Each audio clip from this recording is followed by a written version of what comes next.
শুভ সন্ধ্যা বন্ধুরা। সন্ধ্যাবেলায় এই যে চাউমিন নিয়ে বসে পড়েছি। ভাই ওখানটায় চাউমিন খাচ্ছে, আমার ভাই। এই যে আমার মেয়ে খাচ্ছে এখানটা।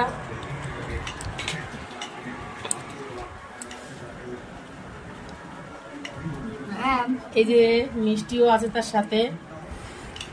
তোমাদের দাদার খাওয়া হয়ে গেছে। এই যে প্লেটটা এই যে রেখে দিয়েছে।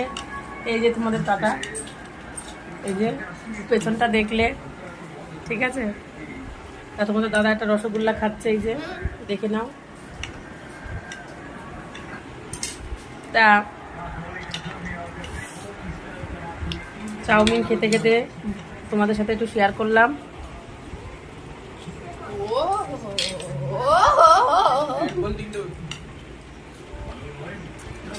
টাটা।